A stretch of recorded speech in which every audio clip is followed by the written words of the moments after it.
Mucha gente empieza el día como quien aprieta el botón de piloto automático. Se despierta corriendo, preocupado por cuentas, plazos y problemas que ni siquiera han sucedido todavía. Curioso, ¿verdad?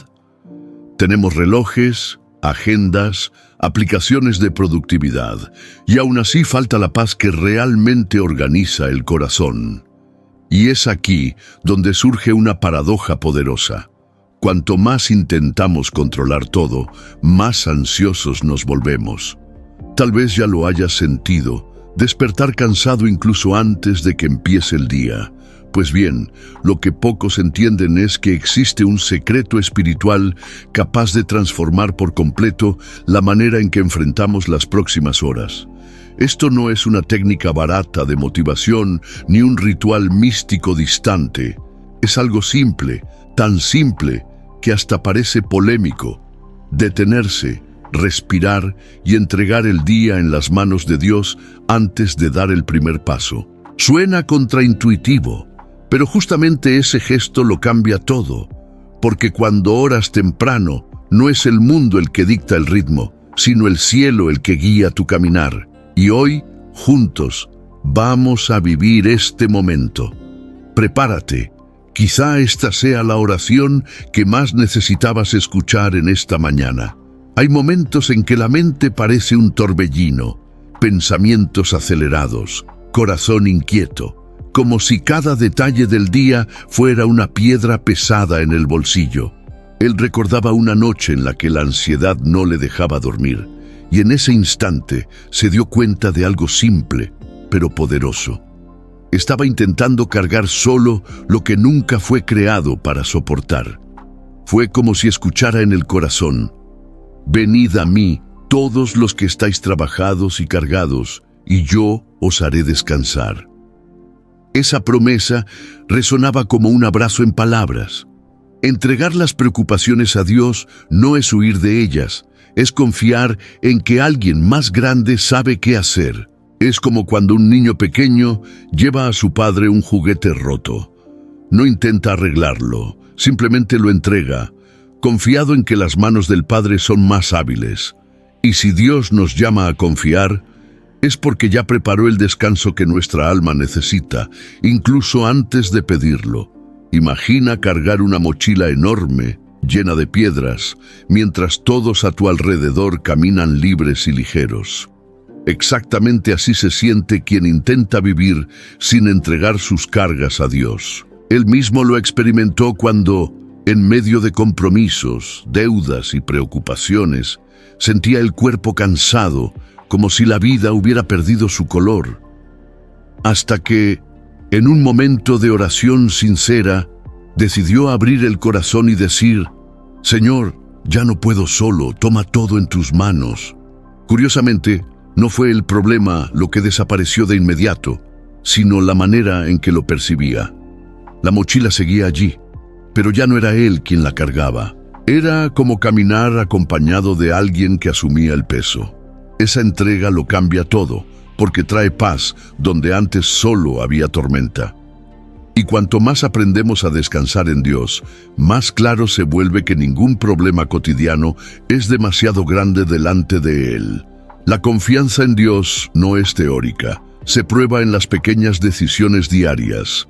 Es apagar el celular media hora antes de dormir para orar, en lugar de ahogarse en malas noticias. Es comenzar la mañana no con miedo a la agenda llena, sino con un suspiro de gratitud, diciendo: «Señor, camina conmigo hoy». Él se dio cuenta de que, cuando hacía eso, la ansiedad se derretía como hielo bajo el sol. Confiar no significa ausencia de lucha, sino certeza de compañía. Y es en este punto que muchos descubren que la fe no es solo un consuelo emocional, sino una fuerza práctica que transforma actitudes. Al entregar y confiar, las decisiones se vuelven más ligeras, las relaciones menos tensas e incluso el cuerpo responde con más salud. Pero si entregar la carga personal ya trae tanto cambio, imagina lo que sucede cuando también llevamos delante de Dios los dolores de cada día. Los problemas cotidianos son como pequeñas piedras en el zapato. Solas parecen insignificantes, pero cuando se acumulan, pueden hacer el camino insoportable. Trabajo, salud, economía, familia. Cada área trae sus propios desafíos. Él recordaba a un amigo que perdió su empleo de repente y sintió que el suelo se abría bajo sus pies. Durante semanas, la desesperación era mayor que la esperanza, hasta que decidió doblar las rodillas cada mañana y entregar la situación a Dios. Lo curioso es que, aun antes de encontrar una nueva oportunidad, ya experimentaba una paz que no tenía explicación. Esa serenidad cambió la forma en que encaraba las entrevistas y hasta la manera en que hablaba con su familia. Los problemas seguían allí, pero ya no lo dominaban. Y eso es algo que todos pueden vivir. Cuando la fe entra en el corazón, la desesperación da lugar a una confianza que va más allá de la lógica. Cuando la salud se ve afectada, todo parece perder el color.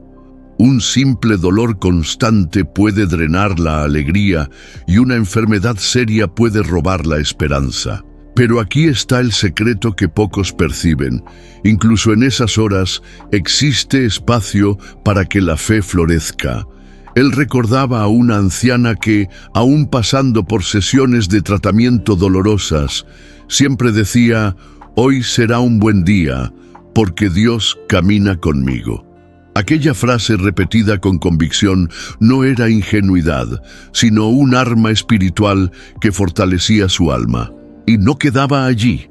Sus familiares, que la veían sonreír en medio del dolor, también eran contagiados por esa esperanza. Es impresionante cómo la fe en Dios no solo sostiene a la persona enferma, sino que también fortalece a quienes están alrededor. Así, incluso en las situaciones en que el cuerpo parece frágil, el espíritu puede levantarse con una fuerza que sorprende hasta a los médicos. Cuestiones familiares y económicas quizás sean las que más quitan el sueño a mucha gente. Conflictos en casa, cuentas atrasadas, discusiones que parecen no tener fin, todo eso desgasta más que el mismo trabajo. Él mismo ya vivió momentos en los que se preguntaba: ¿cómo mantener la paz en medio de tanto caos? La respuesta fue simple, pero nada obvia. En vez de intentar controlar todo, comenzó a orar por cada detalle. Puso delante de Dios no solo los recibos, sino también las conversaciones difíciles que debía tener con sus hijos. Sorprendentemente, la tensión fue disminuyendo. No porque los problemas desaparecieran de un chasquido, sino porque la forma de enfrentarlos cambió. Es como mirar la tormenta por la ventana, sabiendo que hay un refugio seguro. Y en cada oración sincera, él descubría que la fe no es solo para los grandes milagros, sino también para las batallas diarias que parecen invisibles a los ojos de los demás. Hay heridas que no aparecen en exámenes, pero que duelen mucho más que cualquier corte físico. Orgullo herido, comparaciones constantes, recuerdos de rechazos antiguos. Todo eso crea cicatrices invisibles que moldean la manera en que la persona se ve a sí misma y a los demás. Él mismo ya había sentido el peso de cargar palabras dichas en un momento de ira, que años después todavía resonaban como si fueran verdades absolutas. Pero entonces comprendió algo. Un corazón herido es como un vaso roto. Solo en las manos del alfarero puede ser reconstruido. Esa imagen le trajo esperanza, porque percibió que el corazón humano no está condenado a vivir roto. El proceso de sanidad comienza cuando la persona reconoce el dolor, lo entrega a Dios y permite que Él vaya restaurando pedazo por pedazo. Así como el artesano que usa hasta las grietas para crear algo más bello, Dios transforma dolores en testimonios vivos. La comparación es uno de los mayores ladrones de alegría. ¿Quién no se ha sentido pequeño al mirar la vida aparentemente perfecta de alguien más? Él recordaba que, cuando era joven, comparaba su trayectoria con la de colegas que avanzaban rápido en la carrera, mientras él enfrentaba dificultades. Ese peso lo dejaba frustrado hasta que entendió que estaba midiendo su valor con la vara ajena. Fue en un momento de oración que recordó: cada persona tiene su tiempo, cada vida tiene un propósito único. Es como mirar un jardín. No tiene sentido exigir que la rosa florezca el mismo día que el girasol. Lo importante es confiar en el tiempo del jardinero. Y cuando esa comprensión se instaló, encontró libertad. En lugar de envidia, comenzó a sentir gratitud por el camino que recorría. Y se dio cuenta de que, al entregar ese sentimiento de comparación, su corazón se volvía más ligero para recibir la verdadera paz interior. Las marcas del pasado también tienen el poder de aprisionar, especialmente cuando están ligadas a heridas familiares o relaciones rotas. Él recordaba a una mujer que, aún años después del divorcio, lloraba como si hubiera ocurrido ayer. Su vida parecía congelada en el tiempo del dolor. Fue solamente cuando decidió escribir una carta, no para enviarla, sino para liberar perdón, que experimentó una sensación de alivio indescriptible. Esa práctica simple se convirtió en un ejercicio espiritual: poner en papel todo lo que pesaba y luego entregarlo en oración. Lo interesante es que el perdón no significó olvidar, sino elegir no permitir que la herida gobernara el presente. La sanidad interior sucede así, poco a poco, como un río que limpia su cauce hasta que el agua vuelve a ser cristalina.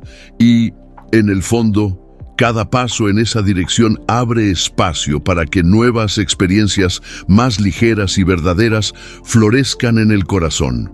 Orar por los demás es una de las expresiones más puras de amor.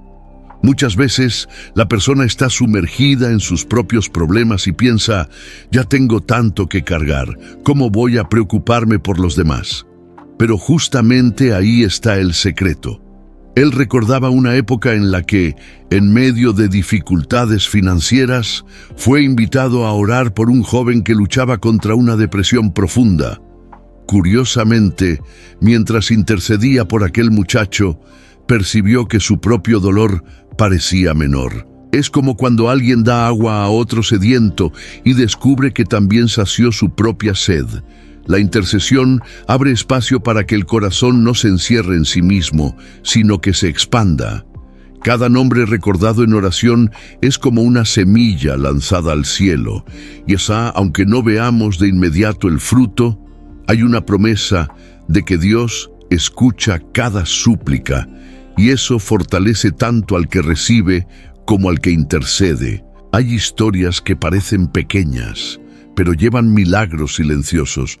Él recuerda a una amiga que oraba todas las noches por su vecina enferma, una señora solitaria a la que nadie visitaba.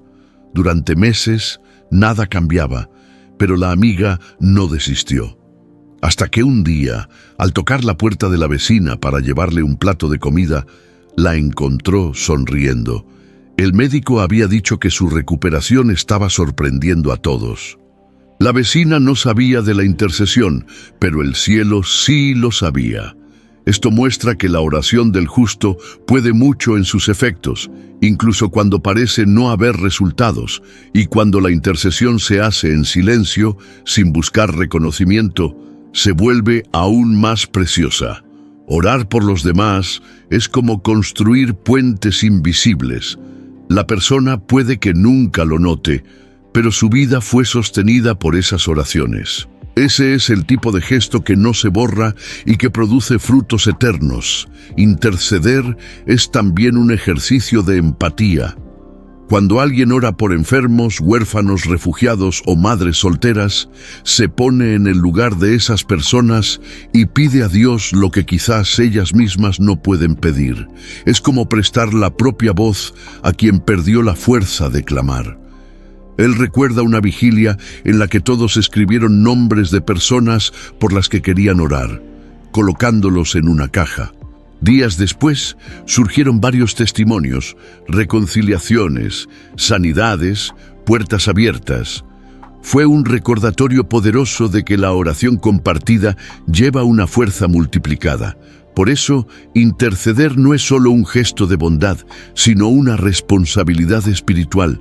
Y más, cuando invitamos a otros a escribir en los comentarios los nombres de personas por las que desean interceder, creamos una cadena de fe que atraviesa distancias. Es como si cada amén digitado fuera una llama encendida, iluminando el camino de alguien que quizá está en la oscuridad en ese mismo instante. La gratitud es como un antídoto silencioso contra la ansiedad. Quien aprende a agradecer, incluso por las pequeñas cosas, descubre que el corazón encuentra descanso donde antes solo había preocupación. Él recuerda un periodo en el que enfrentaba grandes dificultades financieras. El impulso natural era quejarse, sentirse injusticiado, pero decidió cambiar la perspectiva. Todas las mañanas, antes de pensar en las cuentas, agradecía por el simple hecho de tener salud y por la mesa que, aunque sencilla, nunca quedaba vacía. El efecto fue inmediato.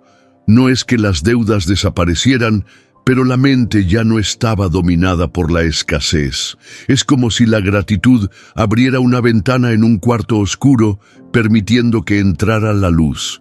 La frase que él repetía era: «Hoy agradezco no porque todo esté perfecto, sino porque sé que Dios tiene el control».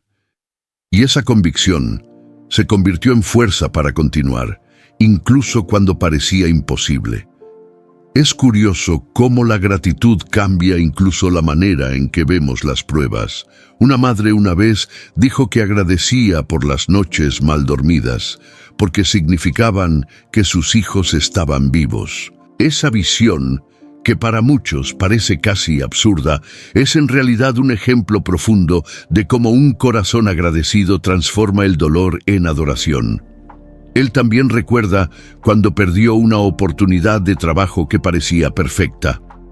En ese momento fue difícil agradecer, pero tiempo después apareció una puerta mucho mejor y pudo darse cuenta de que el no de ayer era, en realidad, la protección de Dios. La gratitud, por lo tanto, no es solo una reacción a las bendiciones visibles, sino una elección consciente de confiar en el proceso. Es como tomar la mano de alguien durante un camino oscuro.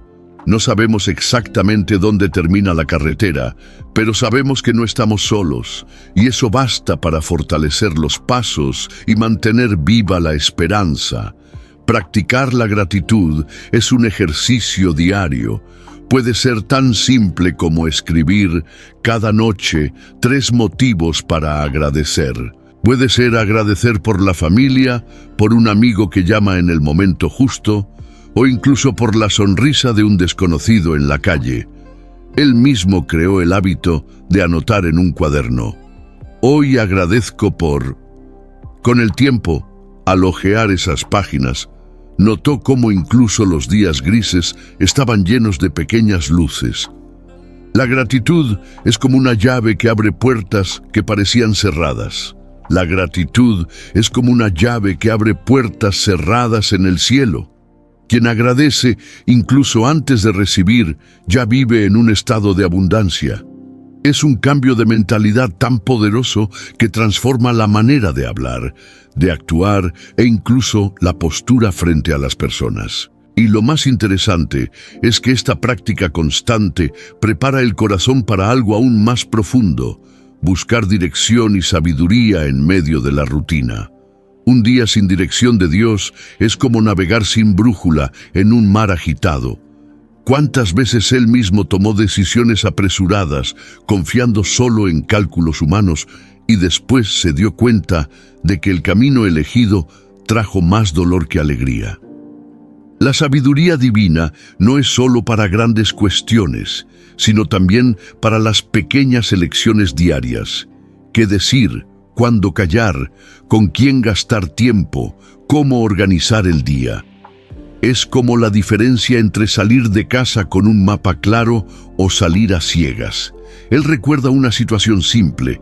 Estaba a punto de firmar un contrato de trabajo que parecía excelente, pero sintió en el corazón que debía esperar. contra toda lógica, obedeció. Semanas después, descubrió que la empresa quebró. Ese episodio le enseñó que la dirección de Dios no sigue cálculos humanos, sino que protege de trampas invisibles. Y es exactamente eso lo que necesitamos, ojos que vean más allá de lo que podemos ver. Buscar sabiduría es diferente de buscar información. Hoy, con un celular en la mano, cualquiera puede tener miles de respuestas en segundos. Pero sabiduría es saber qué respuesta aplicar en el momento correcto. Él recuerda a una joven que le pidió consejo sobre mudarse de ciudad en busca de empleo. Ella ya tenía toda la información: costo de vida, oportunidades, contactos. Pero lo que faltaba era discernimiento espiritual. Juntos, oraron pidiendo claridad. Curiosamente, días después, surgió una oportunidad en su propia ciudad, evitando gastos y distancia de la familia. Ese es el punto. Pedir dirección no es negar el razonamiento, es ir más allá de él. Es como mirar un rompecabezas con piezas sueltas y confiar en que Dios tiene la imagen completa. Cuando aprendemos a vivir así, el corazón se inquieta menos frente a las incertidumbres, porque la mente ya no corre en círculos. En lugar de desesperación, nace una confianza silenciosa de que cada paso tiene un propósito. La oración por dirección y sabiduría es una de las más prácticas que alguien puede hacer. No tiene que ser larga ni estar llena de palabras bonitas. Puede empezar con algo simple: Señor, muéstrame qué hacer hoy. Él mismo tiene la costumbre de, cada mañana, abrir el día pidiendo que Dios organice su agenda. Muchas veces, los planes cambian de forma inesperada. Un encuentro que parecía casual se transforma en oportunidad. Una pausa no planeada evita un problema mayor. Esto prueba que la sabiduría divina no actúa solo en decisiones grandiosas, sino también en las pequeñas curvas de lo cotidiano. Pedir dirección es reconocer que no lo sabemos todo, y eso, lejos de ser debilidad, es señal de madurez. Es como un viajero que no se avergüenza de pedir información cuando se pierde en el camino. Esa dependencia saludable abre espacio para algo aún más poderoso: aprender a permanecer firme incluso cuando la vida trae tormentas inevitables. Las tormentas de la vida no piden permiso, simplemente llegan. Pueden ser diagnósticos inesperados, noticias que ponen el mundo de cabeza o pérdidas que parecen insoportables. Él recuerda cuando recibió una llamada en medio de la madrugada trayendo malas noticias. En ese instante, todo dentro de él tembló, como si estuviera en un barco pequeño enfrentando olas gigantes. Pero pronto vino a su memoria la promesa: yo soy la vid, vosotros los pámpanos. Separados de mí, nada podéis hacer.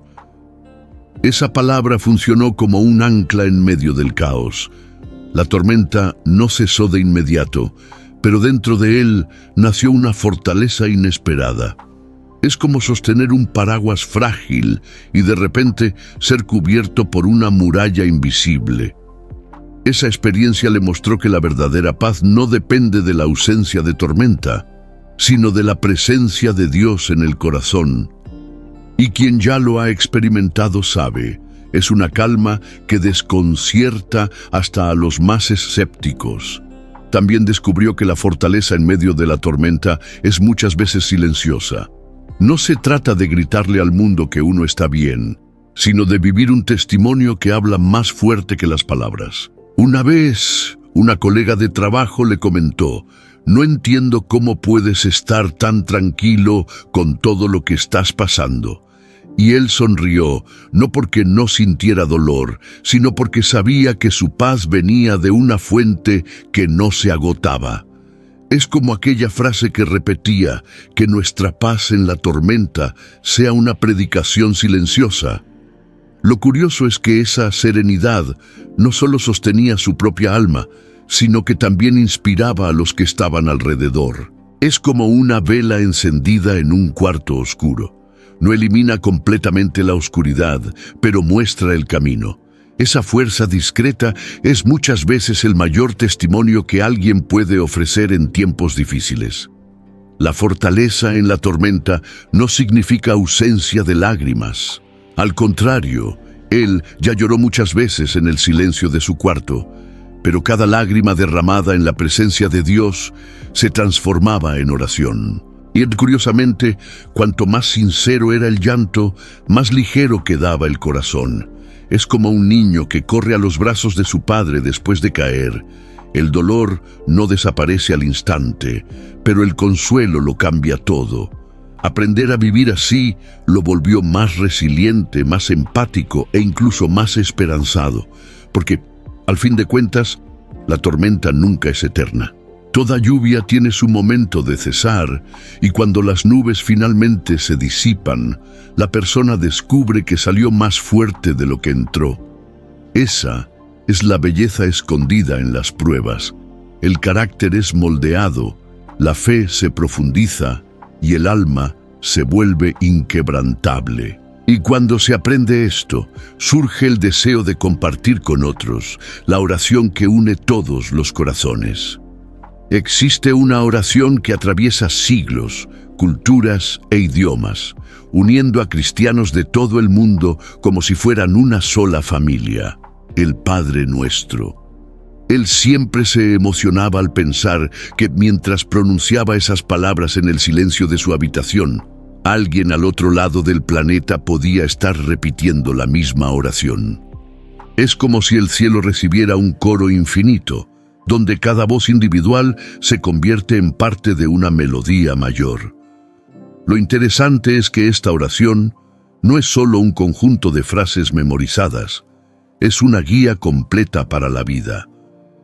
Al decir Padre Nuestro, la persona reconoce que no está sola, que forma parte de algo más grande. Al pedir «Danos hoy nuestro pan de cada día», aprende a depender diariamente de la provisión divina. Y al decir «Hágase tu voluntad», entrega el control que tantas veces insiste en sostener. Esta oración es en sí misma una escuela de confianza, humildad y fe. Él recuerda un viaje en el que entró en una pequeña capilla en el interior de otro país. No entendía el idioma local, pero cuando todos comenzaron a recitar el Padre Nuestro, se dio cuenta de que no necesitaba traducción.